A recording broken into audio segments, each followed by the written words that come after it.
Accounting series की इस 5वीं क्लास में मैं एक बार फिर से आप लोगों का स्वागत करता हूं। मैं हूं आमिर, आपका अकाउंटिंग ट्रेनर। और जैसा कि मैंने आपसे प्रॉमिस किया था, आपको इस चैनल पे अकाउंटिंग से, टैली प्राइम से संबंधित ऑलमोस्ट हर टॉपिक पे वीडियोस मिलने वाले हैं। तो अपनी उस कोर्स सीरीज़ को हम आगे बढ़ाएंगे। आज इस वीडियो में हम देखने वाले हैं एग्जैक्टली क्या है ट्रेडिशनल अकाउंटिंग और क्या है अमेरिकन अकाउंटिंग।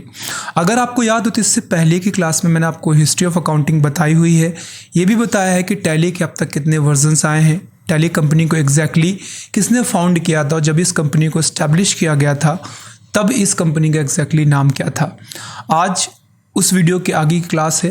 आज की इस क्लास में हम पहले तो कुछ थ्योरी पोर्शन कवर करेंगे और इसके बाद उस थ्योरी पोर्शन को अगर हमें लैब में प्रैक्टिकली देखना होगा तो उसके लिए हम टैली प्राइम सॉफ्टवेयर का यूज़ करेंगे। टैली प्राइम सॉफ्टवेयर डाउनलोड करना और इंस्टॉल करना मैं आपको पहले ही बता चुका हूँ, तो आई होप आपको उसमें कोई दिक्कत नहीं आएगी। तो जैसा कि मैंने आपको पिछली क्लास में बताया था कि अगर आपको कंप्यूटर अकाउंटिंग करनी है तो कंप्यूटर अकाउंटिंग करने के लिए आपके पास दो मेथड्स हैं। अगर आप चाहें तो आप ट्रेडिशनल अकाउंटिंग का यूज़ कर सकते हैं और अगर आप चाहें तो आप अमेरिकन अकाउंटिंग का यूज़ कर सकते हैं। कुल मिला के ओवरऑल सीन ये है कि आपको CR/DR कन्वर्जन सीखना है। ये आमतौर पर अगर मैं बोल रहा हूँ कि मैंने बिल्डिंग बेची तो इसको हम अपनी भाषा में बोलते हैं, हिंदी में मैंने बिल्डिंग बेची। अगर मैं इसे इंग्लिश में बोलूँगा तो मैं कहूँगा आई सोल्ड या फर्म सोल्ड बिल्डिंग। अगर हमें इसे CR/DR यानी क्रेडिट और डेबिट सिस्टम में कन्वर्ट करना है, बेसिकली बनेगा क्या, जा करके हमने बिल्डिंग बेची है तो टू में बिल्डिंग डालते हैं, यानी क्रेडिट करते हैं हम बिल्डिंग को और हम डेबिट करते हैं कैश को। तो आपको अगर क्रेडिट और डेबिट सिस्टम समझना है तो उसके लिए दो मेथड्स हैं आपके पास। पहला है ट्रेडिशनल अकाउंटिंग और दूसरा है अमेरिकन अकाउंटिंग। चलिए देखते हैं कि करके। सबसे पहले अगर हम बात करते हैं ट्रेडिशनल अकाउंटिंग की, तो ट्रेडिशनल अकाउंटिंग को 3 पार्ट्स में डिवाइड किया गया है। पहला है रियल अकाउंट्स, दूसरा है नॉमिनल अकाउंट्स और तीसरा है पर्सनल अकाउंट। लेकिन अगर हम अमेरिकन अकाउंटिंग को डिटेल में समझें तो अमेरिकन अकाउंटिंग करने के लिए आपको इन 5 वर्ड्स पे मास्टरी करनी होगी। पहला है एसेट्स, दूसरा है एक्सपेंस, तीसरा है कैपिटल, चौथा है लायबिलिटी और पांचवा है रेवेन्यू। यानी अगर आप पहले से कंपेयर करेंगे ट्रेडिशनल में जहाँ 3 थे, जिसमें रियल अकाउंट्स, नॉमिनल अकाउंट्स और पर्सनल अकाउंट थे, वहीं अमेरिकन अकाउंटिंग में आपको 5 वर्ड्स पे मास्टरी करनी पड़ेगी। बट यहाँ पे अच्छी चीज़ ये होगी, अगर आप इन 5 वर्ड्स पे मास्टरी करेंगे तो आपको अंडर ग्रुप्स याद करने में दिक्कत नहीं आएगी। तो चलिए स्टार्ट करते हैं। सबसे पहले हम देखने वाले हैं कुछ वर्ड्स जो कि इस्तेमाल किए जाते हैं बार बार अकाउंटिंग में। उनमें सबसे पहला वर्ड है एक्चुअली बिजनेस ट्रांसैक्शन। किसे कहते हैं बिजनेस ट्रांसैक्शन? कहते हैं अगर हमारे व्यापार में कभी भी कुछ भी ऐसा घट जाए जिसे हमें लिखने की ज़रूरत पड़े। आपने किसी को पैसे उधार दे दिए, आपको किसी ने पैसे उधार दिए हैं, आपने किसी को सामान बेचा या फिर आपने किसी से सामान खरीदा, आपने किसी को सैलरी पे की, आपने किसी को बिल्डिंग रेंट पे किया या आपको किसी ने कुछ पे किया। ऐसी ज़रूरत में कुछ भी ऐसा घटित हो जिसे लिखने की ज़रूरत पड़ती है, डेटा मेंटेन करने की ज़रूरत पड़ती है, उसे हम बिजनेस ट्रांसैक्शन कहेंगे। अगला वर्ड है कैश ट्रांसैक्शन। तो आई होप आप समझ गए होंगे इसका मतलब क्या होगा। व्यापार में कैश का इन या आउट कुछ भी ऐसा हो जिसे लिखने की ज़रूरत पड़े, उसे हम कहेंगे कैश ट्रांसैक्शन। कुल मिला के अगर आपका कैश से संबंधित व्यापार में कुछ भी होता है उसे आपका कैश ट्रांसैक्शन कह के यूज़ करेंगे। अगला है क्रेडिट ट्रांसैक्शन। उधार आपने कुछ भी सामान लिया है, कुछ भी सामान दिया है, आपने किसी से उधार पैसे लिए हैं, आपने किसी को उधार पैसे दिए हैं, ये सारे के सारे आपके क्रेडिट ट्रांसैक्शन के अंतर्गत जाएंगे।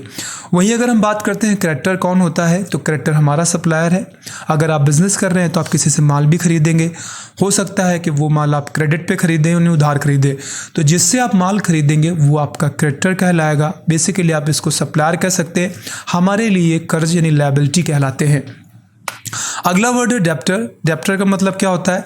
डेप्टर हमारी फर्म के लिए वो थर्ड पार्टी होता है जिसको हम या तो सामान बेचते हैं या फिर हम पैसे उधार देते हैं। बेसिकली आप ये कह सकते हैं ये वो थर्ड पार्टीज़ है जो हमारे लिए एसेट्स का काम करते हैं। आगे चलकर ये हमें या तो पैसे वापस करेंगे या फिर ये सामान हमें देंगे, कुल मिला के अपनी सर्विसेज हमें देंगे।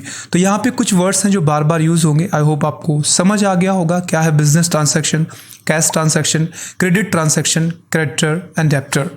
चलिए अब हम बात करते हैं मेन टॉपिक पे अपने। जैसा कि मैंने आपको बताया था कि अगर आपको अमेरिकन अकाउंटिंग सीखनी है तो आपको इन 5 वर्ड्स पे मास्टरी करनी होगी, जिनमें सबसे पहला वर्ड था आपका एसेट्स।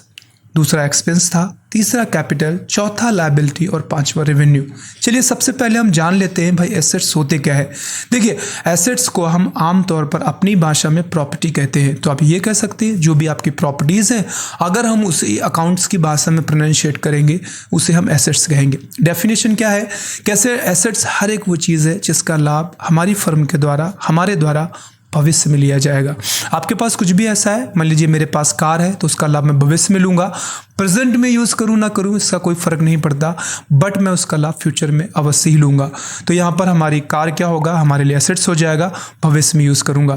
ऐसे ही आपके पास कोई ज़मीन पड़ी हुई है, लैंड है, उसका लाभ आप भविष्य में लेंगे तो ये भी आपका एसेट्स का हिस्सा कहलाएगा। ऐसे ही आपके पास कोई बिल्डिंग है जिसका लाभ आप बाद में लेंगे, भविष्य में लेंगे, तो वो भी आपका एसेट्स कहलाएगा। बैंक बैलेंस है, बैंक में कोई पैसा पड़ा हुआ है जिसको बाद में आप फ्यूचर में यूज़ कर पाएंगे तो वो भी आपका एसेट्स ही कहलाएगा।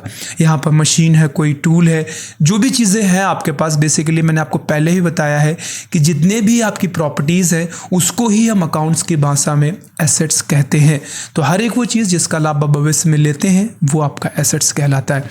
यहाँ तक कि आपकी जेब में पड़ा हुआ कैश भी एसेट्स है, और अगर आपने किसी व्यक्ति विशेष को पैसे उधार दिए तो वो भी आपका एसेट्स ही कहलाता है। अब यहाँ पे एक रूल लिखा हुआ है, उसको समझना है आपको। कहते हैं अकाउंट्स में अगर हमारी फर्म में कभी भी एसेट्स बढ़ते हैं यानी प्लस होते हैं तो उसको हम बाई यानी डीआर करते हैं, और जब भी हमारी फर्म में कभी भी एसेट्स घटते हैं तो उनको हम डू या सीआर करते हैं। अब जैसे एक एग्जांपल के तौर पर एक एंट्री लिखी हुई है जो कि इंग्लिश में लिखी हुई है, लिखा हुआ फर्म ने परचेज किया है कंप्यूटर 50,000 रुपये का। आपकी फर्म ने 50,000 रुपये का कंप्यूटर खरीदा है। तो पहला सवाल ये है कंप्यूटर क्या है? एसेट्स है। मैंने पहले ही बताया था आपको कंप्यूटर का लाभ आप भविष्य में लेंगे इसीलिए आपने उसको परचेस किया है, तो वो आपका एसेट्स का ही हिस्सा होगा। अब एक एसेट्स जो कि आप कंप्यूटर खरीदेंगे तो बढ़ेगा। कौन सा एसेट्स बढ़ रहा है? कंप्यूटर नाम का एसेट्स आपका बढ़ रहा है। कितने का? 50,000 रुपये का। लेकिन ध्यान रखिए कंप्यूटर नाम का एसेट्स आपको फ्री में नहीं मिलेगा। अगर आपको कंप्यूटर नाम का एसेट्स बढ़ाना है तो उसके लिए आपको कैश नाम का एसेट्स घटाना पड़ेगा। जितने का आपको कंप्यूटर मिलेगा उतना ही कैश आपको घटाना पड़ेगा। तो यहाँ पे हमने क्या किया है, हमने कंप्यूटर नाम का एसेट्स 50,000 रुपये बढ़ाया है और कैश नाम का एसेट्स हमने 50,000 रुपये घटा लिया है। तो देखिए हमने कहा प्लस सिंबल को हटाइए और वहाँ पे बाय कर दीजिए, और माइनस सिंबल को हटाइए और वहाँ पे टू कर दीजिए। तो सिंपली हमने क्या किया, इस प्लस सिंबल को हटाया और यहाँ पे कर दिया बाय कंप्यूटर अकाउंट 50,000 रुपीज़, और यहाँ से हमने माइनस सिंबल को हटाया और उसके स्थान पर कर दिया to cash account 50,000 rupees. I hope आपको समझ में आया होगा। चलिए थोड़ी और प्रैक्टिस करते हैं, थोड़ा और बेटर वे में समझने की कोशिश करते हैं। अब जैसे कि एंट्री लिखी हुई है फर्म ने फर्नीचर बेचा है 30,000 का। तो इस बार जब हम फर्नीचर बेचेंगे जो कि मेरे लिए एसेट्स था, मैं इसका लाभ भविष्य में लेता या ले ही रहा था, अगर मैं फर्नीचर बेचूंगा तो हमारा फर्नीचर घट जाएगा हमारे पास से। तो यहाँ पे हमने फर्नीचर घटा लिया है, माइनस किया है कितना, 30,000 रुपये। और चूंकि हम फर्नीचर बेच रहे हैं तो हमें उसके बदले कैश मिलेगा, तो कैश यहाँ पे मैंने बढ़ा लिया है कितना, 30,000 रुपये। अब माइनस हटाइए, इस रूल के हिसाब से आपको टू लगाना है और प्लस हटाना और उसके हिसाब से आपको बाय लगाना है। तो ये एंट्री बन जाएगी to furniture account 30,000 rupees, by cash account 30,000 rupees. I hope आपको समझ में आ रहा होगा। अगली एंट्री ऐसी लिखी हुई है, लिखा हुआ फर्म ने परचेस किया है फर्नीचर 30,000 रुपये का। जहाँ पे पहले खरीदा था इस बार हमने परचेस किया है। तो जब आप फर्नीचर खरीदेंगे तो फर्नीचर आपके पास पड़ता है, तो हमने किया प्लस फर्नीचर 30,000, और इस बार हमें कैश देना पड़ेगा तो हम करेंगे माइनस कैश 30,000। प्लस हटा दीजिए, बाय कर दीजिए उसके स्थान पर, तो हमने किया बाय फर्नीचर अकाउंट 30,000, और कैश हमने माइनस किया है तो हमने टू कैश 30,000 कर दिया। आई होप समझ आ रहा होगा, बहुत ही आसान है, बिल्कुल डिफिकल्ट नहीं है। अब जैसे यहाँ पे बोला गया फर्म ने 30,000 रुपये SBI बैंक में जमा किए हैं, तो आप खुद सोचिए जब आप बैंक में पैसे जमा करते हैं तो पैसा घटता है क्योंकि बैंक बढ़ता है। अब मान लीजिए आप 30,000 रुपये लेके गए बैंक, तो आपने क्या किया, वो पैसे अपने बैंक में डाल दिए, तो आपका जो पैसा था टोटल उसमें से 30,000 रुपीज़ माइनस हो जाएगा।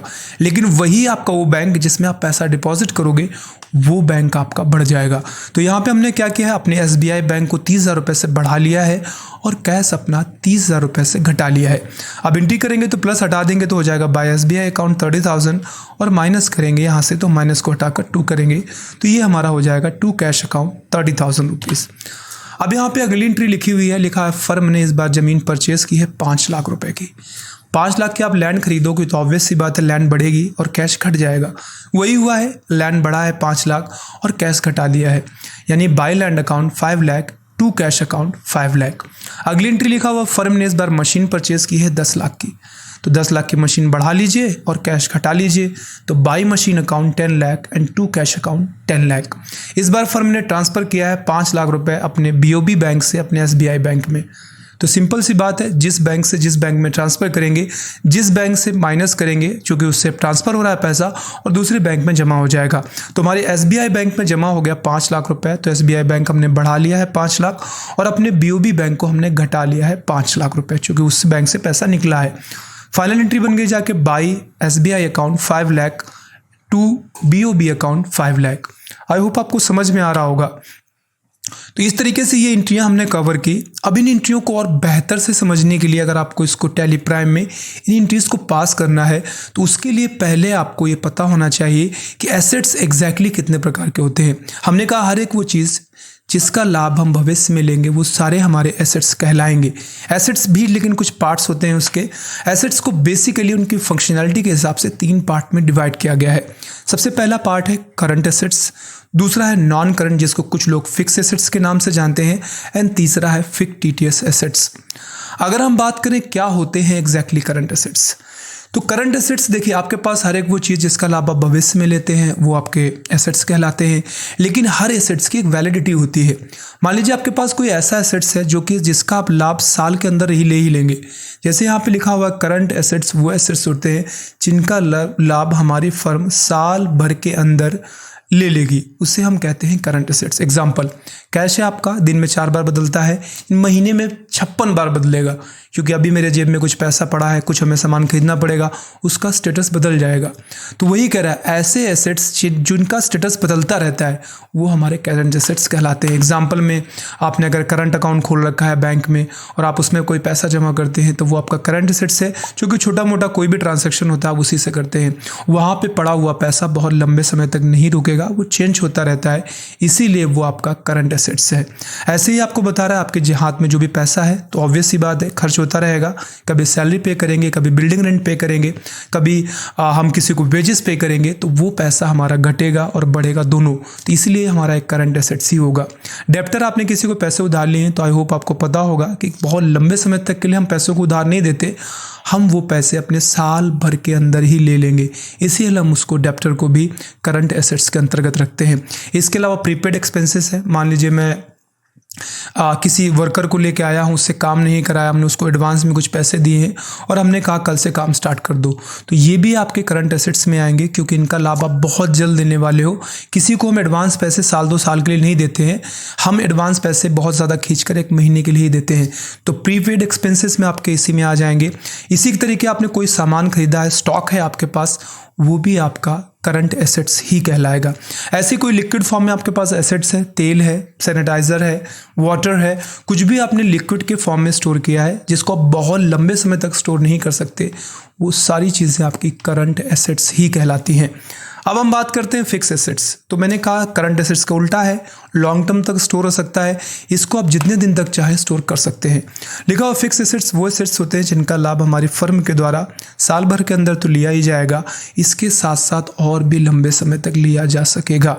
एग्जाम्पल के तौर पर आपको बता रहा है कंप्यूटर है, मैंने कहा 1 साल की वारंटी में आता है, 1 साल भी यूज़ बात करेंगे हम। ऐसे ही कंप्यूटर कोई कंपोनेंट है तो वो भी हम लंबे समय तक यूज़ करते हैं। कंप्यूटर कोई सॉफ्टवेयर है तो भी आपको पता होगा कंप्यूटर के किसी भी सॉफ्टवेयर को हम काफ़ी लंबे समय तक यूज़ कर सकते हैं, तो वो हमारा फिक्स एसेट्स कहलाता है। ऐसे ही आपके पास फर्नीचर पड़ा हुआ है, खूब यूज़ करिए आप, साल भर के बाद के आप 10-10 सालों तक उसको यूज़ कर सकते हैं। ज़मीन है जो तो कभी ख़त्म ही नहीं होती, आप इसको जब तक चाहें आप उसको तब तक यूज़ कर सकते हैं। बिल्डिंग है, tools and machines and solid assets. कुल मिला के सॉलिड फॉर्म में जितनी भी टेंजिबल चीज़ें होती हैं मोस्ट ऑफ द टाइम जो बहुत लंबे समय तक स्टोर नहीं की जा सकती वो तो करंट में जाती हैं, बाकी सारी आपकी फिक्स एसेट्स के अंतर्गत ही आती हैं। अब यहाँ पे जो हमने पहले एंट्रियाँ बनाई थी, अगर आपको याद हो तो मैं फिर से दिखा देता हूँ, क्योंकि हमें उनको टैली प्राइम में पास करना है। ये एंट्रियाँ आपके सामने लिखी हुई हैं। पहले थी फर्म परचेज्ड कंप्यूटर ऑफ 50,000 जिसको हमने बाय कंप्यूटर टू कैश में कन्वर्ट किया था। ऐसी और भी एंट्रियाँ थी जितनी, इन एंट्रियों को लास्ट में हम यहाँ पे एक लिस्ट बनाते हैं, क्योंकि हमें टैली प्राइम में इन एंट्रियों को पास करना है। तो यहाँ पे मैंने लिस्ट बना दी है। अब देखिए, अभी मैंने आपको करंट एसेट्स की परिभाषा बता दी है, फिक्स एसेट्स की भी डेफिनेशन बता ही दी है। तो जितनी भी एंट्रियाँ हमारे सामने यहाँ पे लिखी हुई हैं, अगर हमें इनका अंडर ग्रुप बनाना होगा, इनको छाटना होगा, अलग अलग करना है, तो देख लीजिए कंप्यूटर किस में जाएगा, फिक्स एसेट्स में जाएगा। मैंने बता दिया बहुत लंबे समय तक आप इसको स्टोर कर सकते हैं। फर्नीचर किस में जाएगा, फिक्स एसेट्स में जाएगा, आप इसे बहुत लंबे समय तक स्टोर कर सकते हैं। लैंड किस में जाएगा, फिक्स एसेट्स में जाएगा। बिल्डिंग फिक्स एसेट्स में जाएगा। मशीन फिक्स एसेट्स में जाएगा। एसबीआई बैंक अकाउंट में जाएगा, करंट एसेट्स है। और बीओबी ये भी आपका बैंक अकाउंट में जाएगा, करंट एसेट्स से। चलिए अब ये सारी एंट्री हम टैली प्राइम में पास करके देखते हैं। तो इसके लिए मैं सबसे पहले क्या करूँगा, अपने टैली प्राइम सॉफ्टवेयर को करूँगा ओपन। तो यहाँ से मैं टैली प्राइम सॉफ्टवेयर को ओपन कर लेता हूँ और ये सारी एंट्रियाँ हम अब टैली प्राइम में पास करके देखेंगे। पहली चीज़ टैली को इंस्टॉल करना, उसको डाउनलोड करना मैं आपको बता चुका हूँ। सिस्टम रिक्वायरमेंट मिनिमम आपके पास 2 GB रैम मिनिमम होनी चाहिए। 4 GB रिकमेंडेड है। 4 GB है तो सिस्टम परफॉर्मेंस अच्छी रहेगी। इसके अलावा आपके पास 64 बिट ऑपरेटिंग सिस्टम होना चाहिए। मेरे पास तो ऑलरेडी विंडो 11 है, आपके पास विंडो 7 है तो चलेगा, कोई कंपल्शन नहीं है कि विंडो 7 पे नहीं चलेगा। चलिए, तो जब आप इसको ओपन करेंगे तो इस तरीके की विंडो आपके सामने आएगी। इस पर मैं ऑलरेडी क्लास बना चुका हूँ, आपको इसके A to Z फीचर्स के बारे में बता चुका हूँ। आज की जो भी चीज़ें हैं हमें इनकी पास करनी है, तो पहले हम टैली प्राइम सॉफ्टवेयर को ओपन करेंगे एंड देन Alt F3 दबाते हुए मैं यहाँ से एक नई कंपनी क्रिएट करूँगा। तो यहाँ से Alt F3 दबाऊँगा और इसके बाद मैं क्रिएट कंपनी पे जाऊँगा और सिंपली क्रिएट कंपनी पे जाने के बाद हमें यहाँ से कंपनी का कोई भी नाम दे देना है। तो मान लीजिए मैं यहाँ से AS ग्रुप PVT LTD ही दे देता हूँ फिलहाल। एंटर प्रेस करता हूँ, घाटमपुर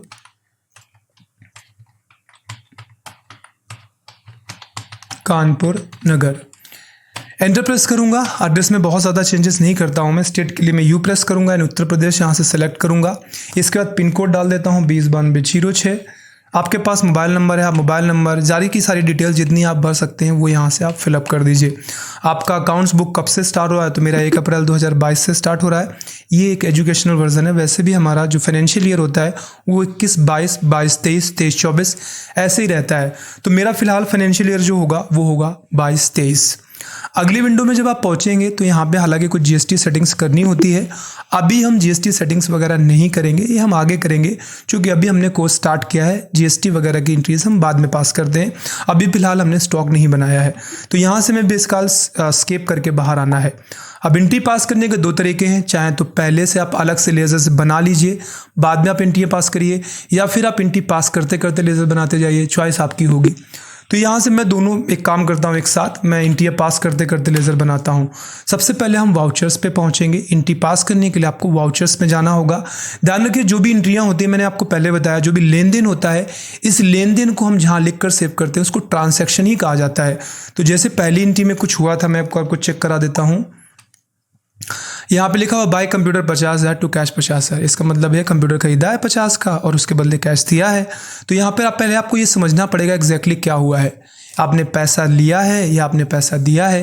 तो यहाँ पे मेरे केस में मुझे तो लगता है मैंने पेमेंट किया है, क्योंकि मैंने 50,000 रुपये का कंप्यूटर खरीदा है और उस 50,000 रुपये के कंप्यूटर के लिए मुझे 50,000 रुपये पेमेंट करना पड़ा है।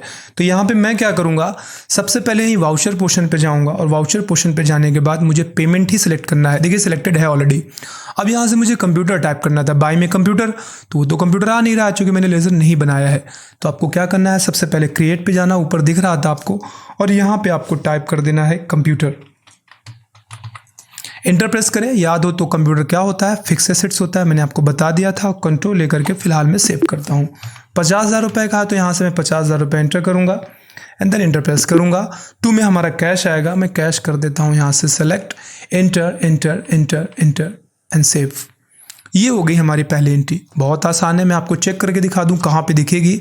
तो आप स्किप करके बाहर आइए, डी बुक में जाइए और यहाँ से चेक कर लीजिए। जितनी भी आप एंट्रीज पास करेंगे डे टू डे डेटा आपको यहाँ पे देखने को मिलता है।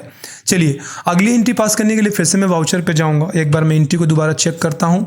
इस बार हमने क्या किया है, कंप्यूटर, ध्यान रखिए यहाँ पे दिखाई दे रहा है, इस बार हमने कंप्यूटर खरीदा था 50 का और उसमें फर्नीचर बेचा है 30 का।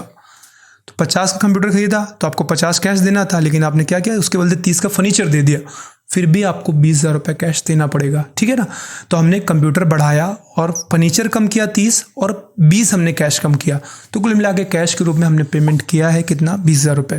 तो ये एंट्री भी आपकी पेमेंट में ही जाएगी। तो यहाँ से मैं फिर से एक बार कंप्यूटर परचेस करता हूँ 50,000 रुपये का, एंटर प्रेस करूँगा। 2 में फर्नीचर डालना है, फर्नीचर नहीं बनाया हमने तो बना लेते हैं, क्रिएट पे जाएंगे और यहाँ से हम फर्नीचर टाइप करेंगे। फर्नीचर फिक्स एसेट्स होता है, कंट्रोल ए करते हुए मैं सेव करूँगा और यहाँ से मैं 30,000 रुपीज़ इंटर करूँगा। बाकी का आपको कैश देना है तो कैश डाल दीजिए और यहाँ से इंटर करते हुए सेव करा दीजिए। हो गई एंट्री आपकी ख़त्म। अगली एंट्री के लिए जाएंगे तो अगली एंट्री आप देखेंगे यहाँ पे लिखा हुआ है फर्नीचर बेचना है हमें कितने का, 30 का, और कैश इस बार हमें मिल जाएगा। तो कैश मिल रहा है मतलब हम रिसीव हो रहा है, पैसा हमारे पास आ रहा है। देखिए बेसिकली ये वाउचर्स बहुत डिफ़िकल्ट नहीं है।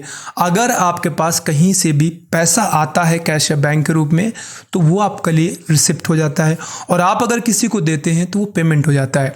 आगे चल के क्लासेस में हम पूरा डिटेल में बात करेंगे सारे वाउचर्स में। अभी मैं बस आपको बेसिक एंट्रियाँ पास करना बता रहा हूँ, तो इतना आप समझ लीजिए कि पैसा आ रहा है तो रिसिप्ट और पैसा जा रहा है तो पेमेंट।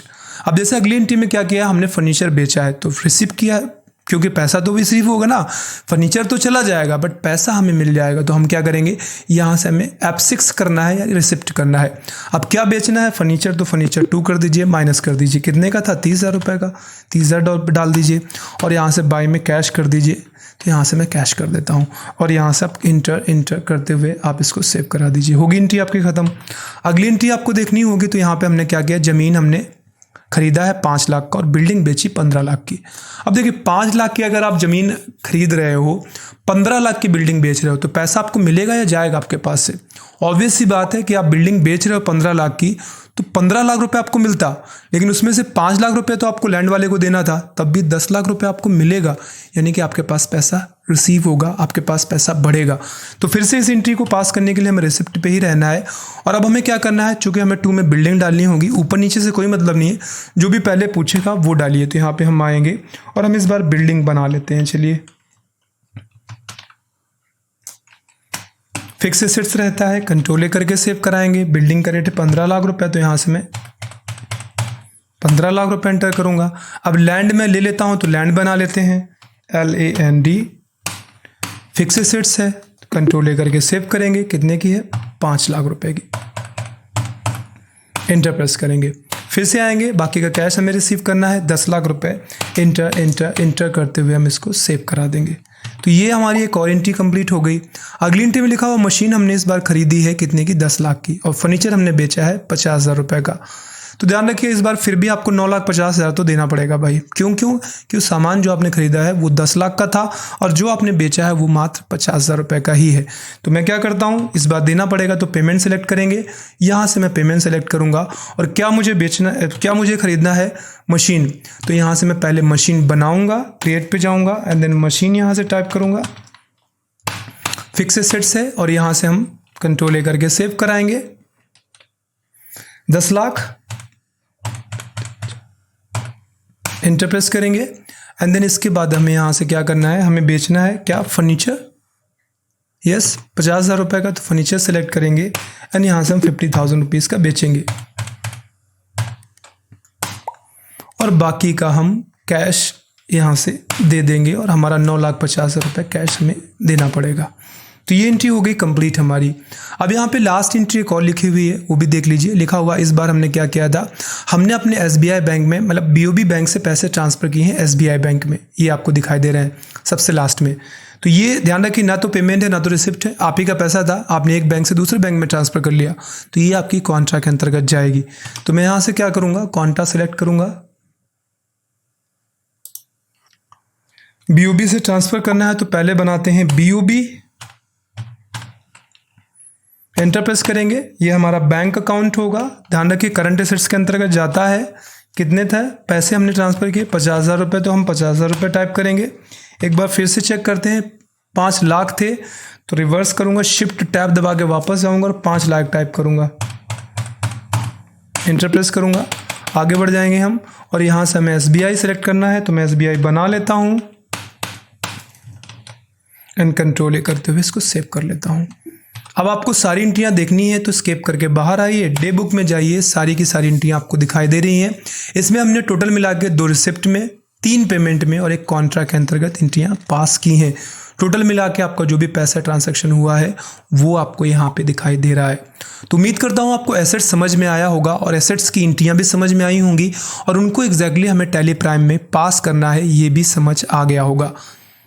तो आज की क्लास फिलहाल यहीं पे खत्म होगी। अगली क्लास हम फिर से कंटिन्यू करेंगे, किसी दूसरे टॉपिक पे होगा।